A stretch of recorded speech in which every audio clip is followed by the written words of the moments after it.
So, we are in another edition of 2026 Watch. As folks know, I deeply admire people who are ready to put themselves out there, people who are ready and willing to run for office. Because if you didn't know, and I feel like listeners know, but if you didn't know, it's not easy. It's a lot of work, it's a lot of commitment. And so, anyone that's ready to put themselves out there is always amazing. Now, my guest for today's episode is another one of those people who was ready to put themselves out there and was ready to put their voice in the arena. And we are joined with them today with an exclusive interview to talk about politics, to talk about the headlines, and a lot more. Today, we're joined by Andrew Namowicz. Andrew, thank you so much for joining us here on the Ishaan S show today. Thank you so much for having me, Ishaan. It's a pleasure to be here. I'm really excited to talk to you and get my voice out there. Of course, it's great to have you on. Now, before we get into our interview, it is my understanding that you have some news to share. If folks haven't already heard about it, I'll let you take the floor for that. Thank you. Um, well, as people know, may have known, I'm running for Illinois House of Representatives in the 51st District. Um, Last weekend, my family received some news, and due to some major changes in our family life, I'm going to have to suspend my campaign indefinitely. Um, that being said, it was a very difficult discussion, very difficult decision. Um, it had more to do with being being able to be present and providing for my family during this uncertain time than with the viability or success of my campaign.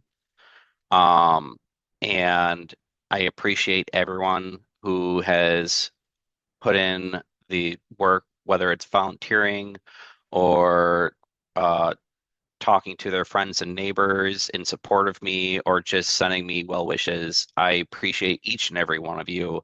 And if I have not contacted you yet, you will be getting a phone call for me to voice my gratitude for your support. Well, it's big news, and it's obviously never easy, I'm sure, to come Hmm. to a conclusion like this. But and you know, you have everyone has individual reasons every time they drop out, Hmm. but I'm just curious to know like how you ultimately like come to a decision like that because it is a big operation that sometimes takes a little effort to wind down. Like Hmm. if there's someone out there who is thinking of something like this or just wants to know like what goes into what are the logistics that go into something like a decision like this? As far as winding down or running? Well, let's first do winding down, and I want to talk about running as Okay. Yes, of course. So there are a- as people may not realize, there are a lot of moving parts in a campaign.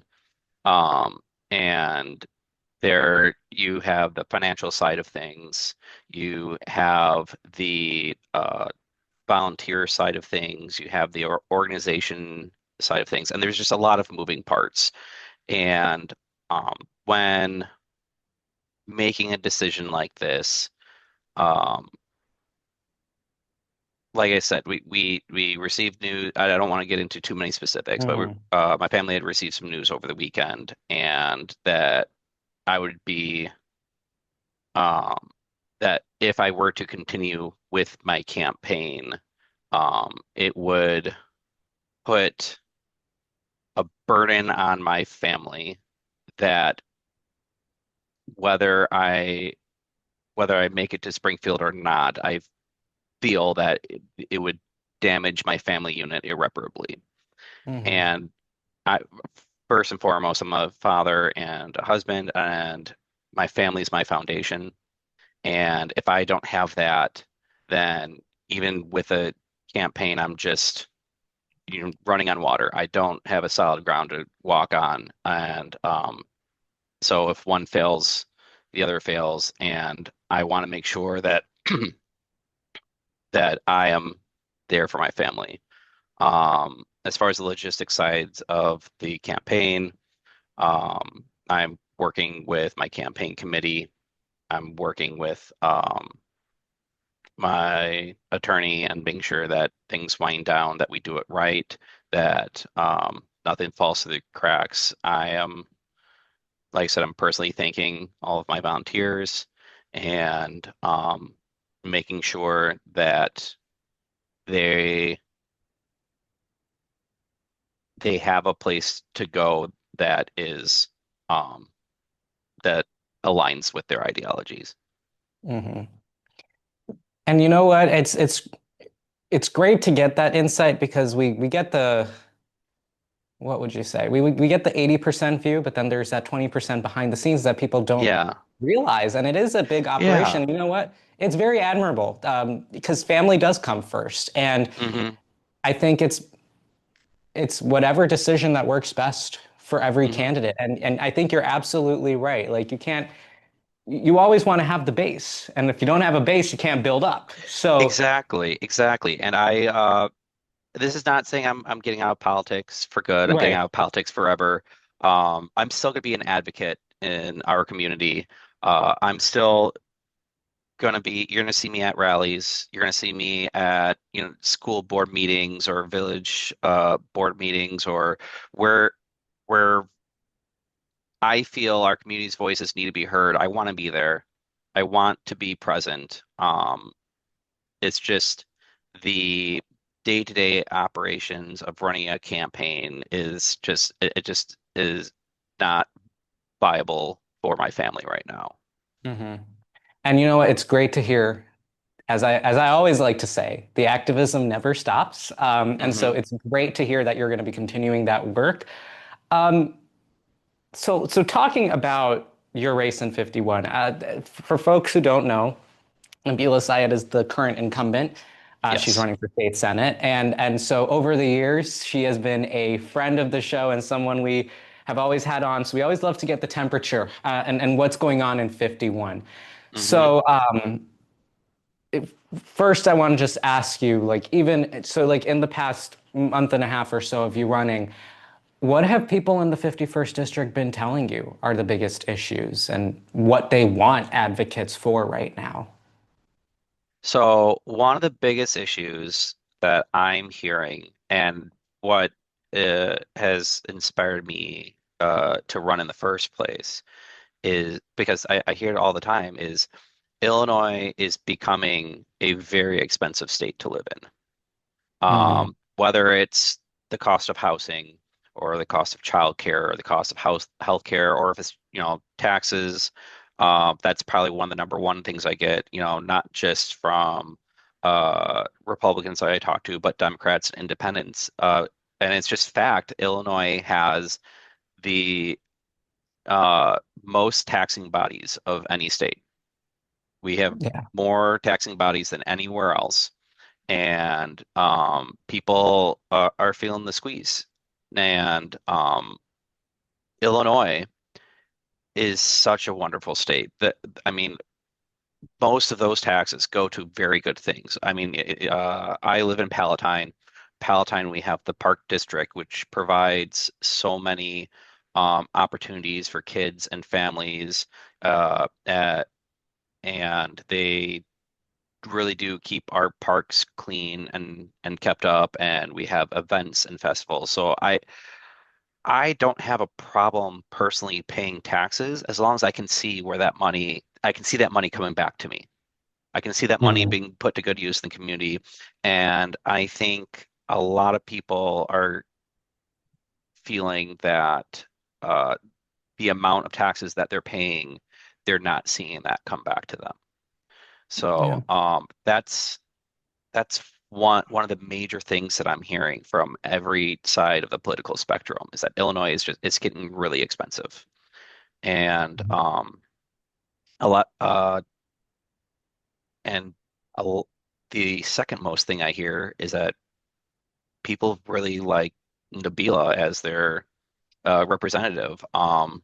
even people who are not necessarily Democrats are like, I'm not a Democrat, but I do appreciate she came to my door, she shook my hand, she listened to what I had to say, and even though we, don't agree on things, I appreciate that amount of respect. And that I've taken that to heart and tried to embody that in my campaign of making sure that people feel heard and that because that's what being a representative is. I am representing these people, not just the Democrats. I'm representing everyone in Springfield. So I want to make sure that even if we don't agree politically, that if they need help, um, that I'd be able to help them. And I think that's something that any representative should keep at their core. Absolutely. And Nabila, if you're watching, we can get you on sometime. Let's get you on soon. But yes, I think it is definitely something that I have been hearing. And I think interviewing other candidates from Illinois, interviewing I mean, not even just candidates, just voices in Illinois and Hmm. having my own personal conversations. I think it is such a big issue, and particularly in the 51st. Without going too much into my background in the 51st, Hmm. I have heard from people property taxes are a Hmm. pain in the rear end for people. Hey. And like, I mean, understandably so, they go Hmm. up and up and up. And it's because of Exactly. there's not much of an infrastructure in the state to be able to take on that burden. Um, Hmm. so when it comes to this issue of advocating for affordability, when you're with your exit from the race, do Yes, you think that conversation is going to continue? Do you see that conversation being brought to the center of the discussion? absolutely. Um, like I said, it is not just one party that is bringing this up to me. And I mean, there's only two things certain in life, death and taxes. So, It's true. and taxes are going to keep going up, and people are going to keep feeling that squeeze. Hmm. Um, I in my campaign, I had a multi-pronged approach to trying to alleviate that. Especially with in regards to property taxes. I have a real estate background. Oh yeah. Um, and part of the issue is that property values are going up, which you think is a good thing, but with property values going up, so do taxes go up. Yep. You know, so people who have bought their house, decades ago for a fraction of what it's worth now are paying crazy amount of taxes that they weren't expecting that they would have to pay when they bought the house, 20, 30 years ago. Yeah. Um, and so one, I don't want to see drastic drops in housing costs because that would cause an economic disaster of its own. Yeah. Back in 2008, that's what happened. But I do think that we need a controlled cooling of housing prices, so we don't wind up in a disaster like that. And the number one way of doing that is adding inventory back into the market. Yeah. So that would include new developments, whether it's preferably multifamily developments. Where I know the suburbs are reluctant to urbanize because they feel they might lose that hometown feeling. But when you're landlocked, you can't build out anymore. You got to build up. Hmm. And any new developments that are being built, I think uh, that they should have uh, affordable options for working class families, not just the luxury homes that you see being built. And Yeah. then also, I would love to see an expansion of the homestead exemption. I think the homestead exemption is a great tool to keep people from being taxed out of their homes. However, I think that we might need to increase that to make sure that the people who are actually living in their homes can remain there. Yeah. And the investors that have the 4 or 5 single family homes so they can rent them out and charge whatever they want are encouraged to sell those homes and add them back into the market.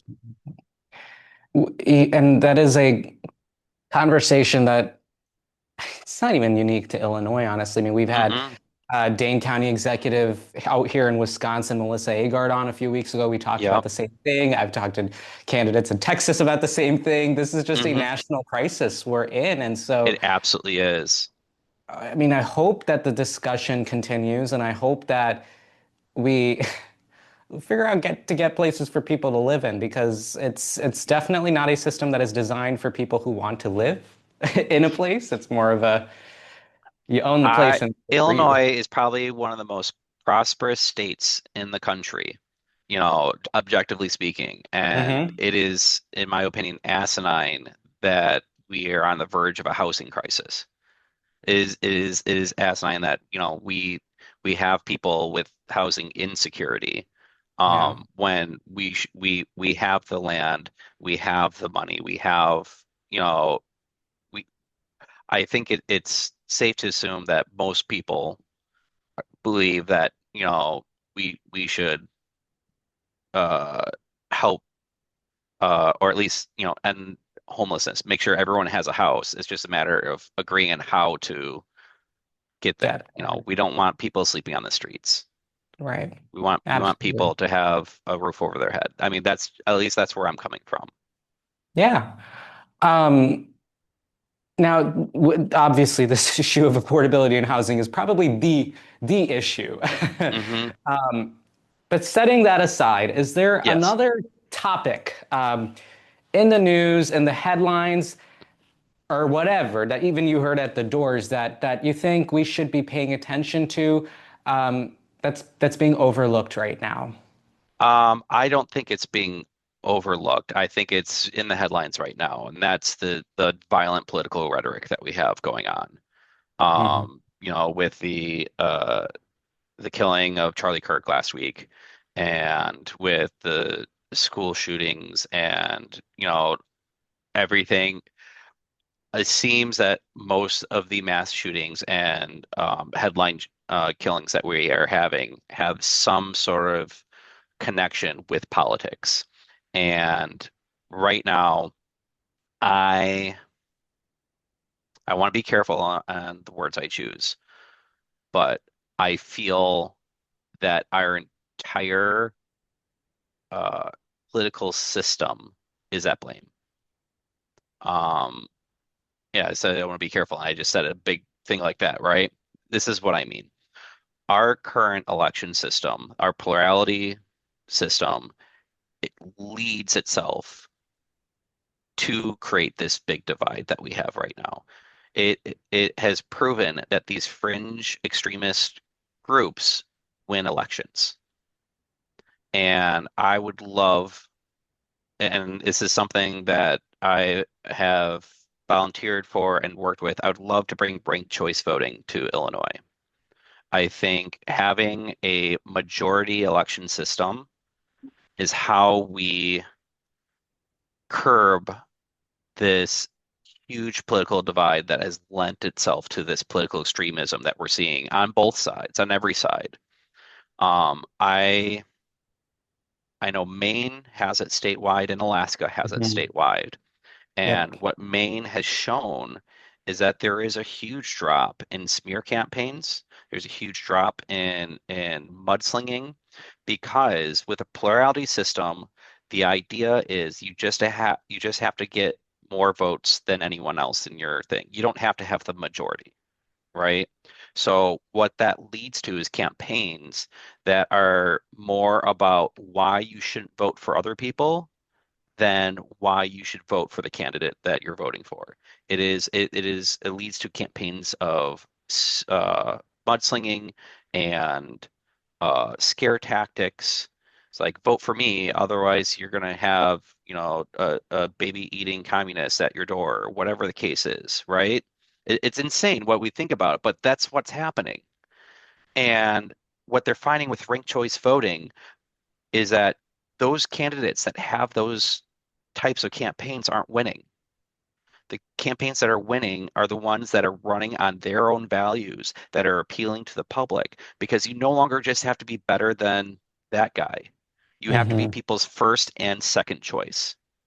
So what they're finding is, in like primaries, when multiple candidates from the same party are running on the same for the same seat, they'll appear in ads together and say, vote for me as your first choice and her as your second choice, or her as your first choice and me as your second choice. And you're going to get somebody close to what you want because we're not far off. We just have different ideas of how to get there. And I think this political violence and political rhetoric is going to get worse and worse until we see a a change in our the way we conduct our elections. It's very true. And I mean, yeah, that's like the one conclusion that we can all come to is that we need to lower the temperature. We need to figure out ways to make it I mean, politics ideally, as I've always understood it, is a game of addition, not a game of subtraction.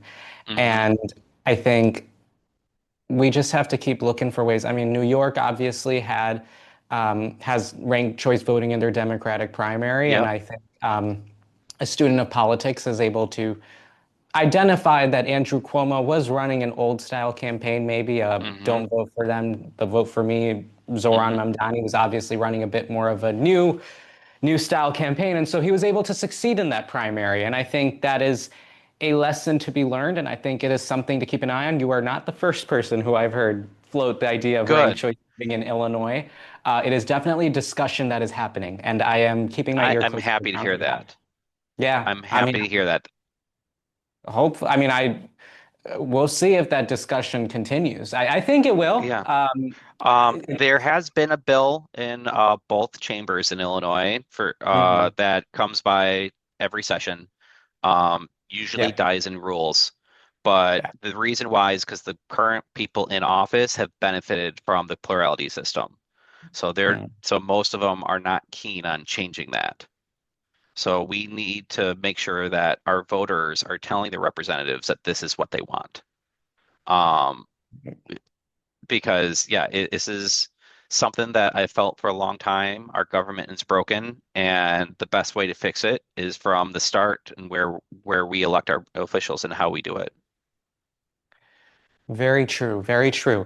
I want to circle back around to the Yes. campaign. Um, I want to learn. I want to know, like, as you're reflecting, beginning to reflect, what are your takeaways from the campaign? Um, the I know it's a big takeaway, question. yeah. Oh, t tell me everything. No, no. Yes. We do have some takeaways. Um, there we had a couple of missteps in the campaign where there weren't really missteps. It was more of not realizing um, how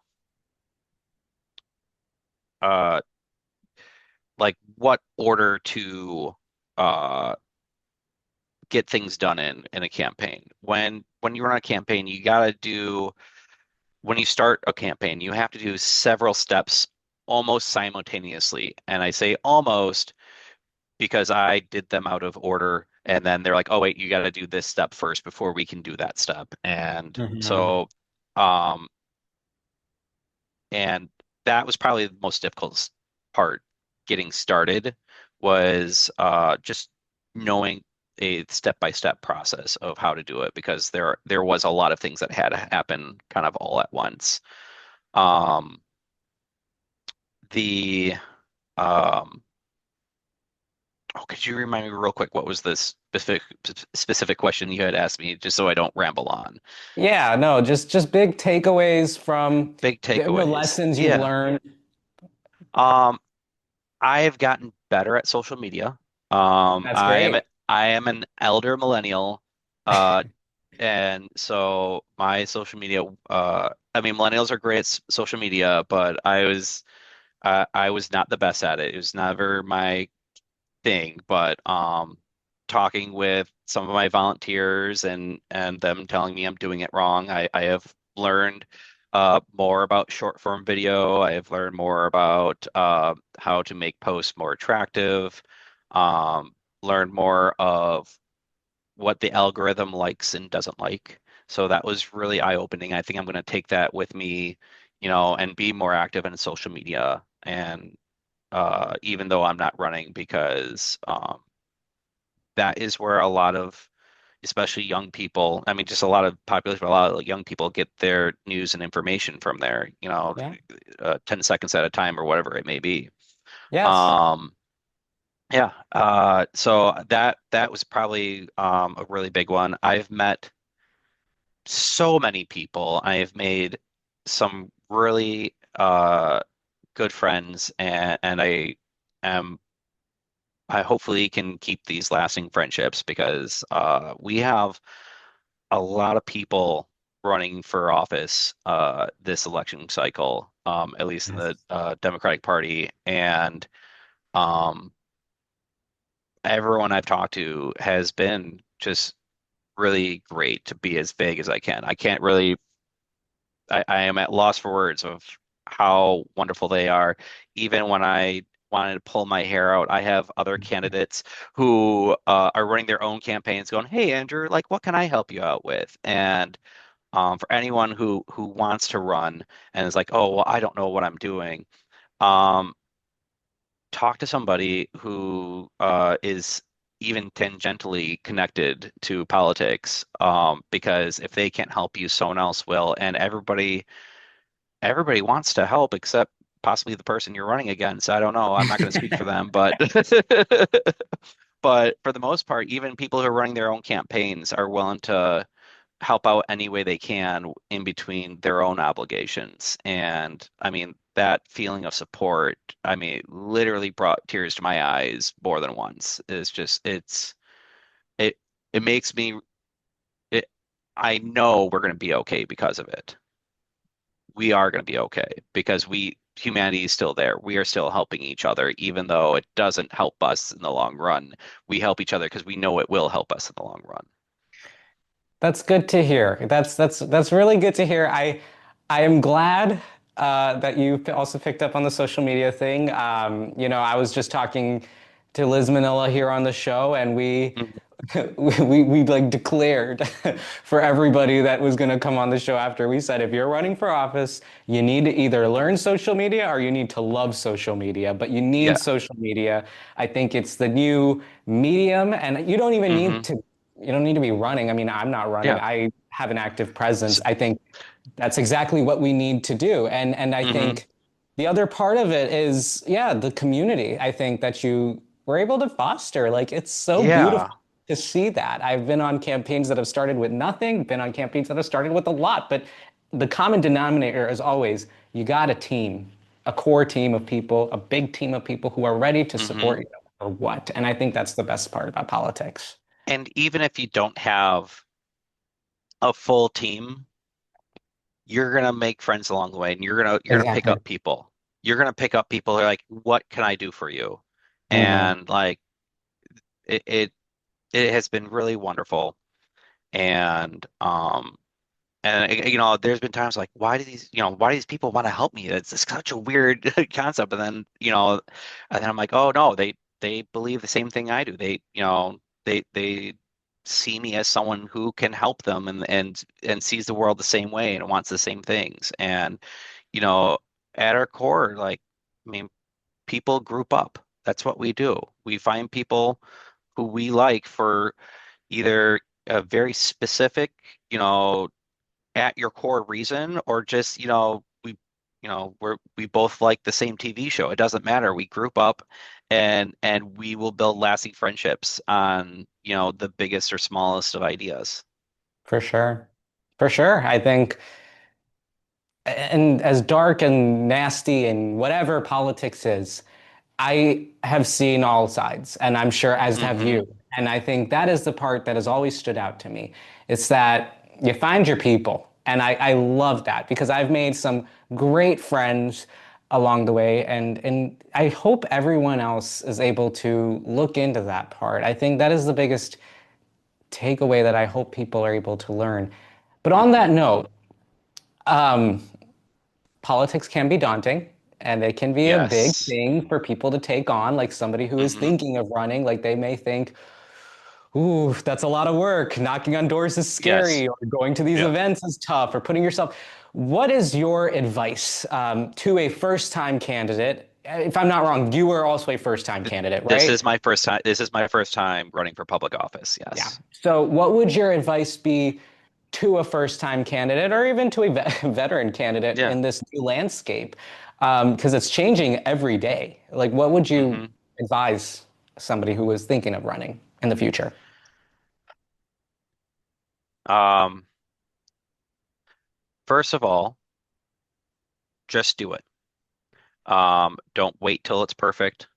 Don't wait till you have every step planned out. Like, do these things. These things will help you. But Hmm. if you're like, if you keep putting it off because you feel like you're missing a step, don't worry about it. This is something that um, you will learn on the trail. Like I said, if you don't have a full team, you will gather people. People want to help you. It makes it harder. It makes it a lot harder. It doesn't make it impossible. If you don't have a full team, it doesn't make it impossible if you don't think your plan is absolutely perfect. Okay.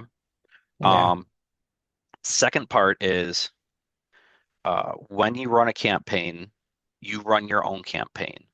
Your opponent's going to run their campaign, and you cannot compare the two because you don't know what their strategy is, and it could be completely different from your strategy. And just because they're doing something, um, before you did or before your plan of doing it, doesn't mean that they're ahead of you. That's just the campaign that they're running.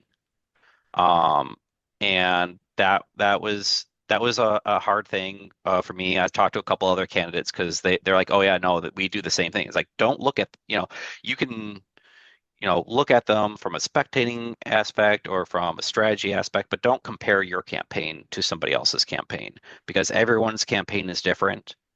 And just like everything in life, there's not always one right answer. Hmm. So like That's those were, yeah, interesting. go ahead. Yeah. No, I was just going to say that Um, second bit was interesting. I did not think of it yeah. that way. Well, I mean, politics has gotten to such a point where it's like you have to do this, then you have to do this, then you have to do this, then you have to do this. And like this is just I've so many times I've heard this is the way that everyone does it. Hmm. This is the way that everyone does it.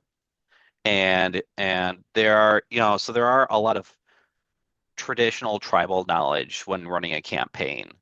Um, but at the same time, this is traditional tribal knowledge that has been around for decades. And so, while I try to stick to a lot of stuff that has been tried and true, um, I also veered off a little bit on some other areas where I'm like, well, why do we do it this way? It's like, well, that's what everyone does. And I'm like, but why does everyone? Like, and so and like I said, I'm not ending my campaign because I don't think it's a viable campaign. I want to make that perfectly clear. I am ending it for personal reason or suspending it for personal reasons.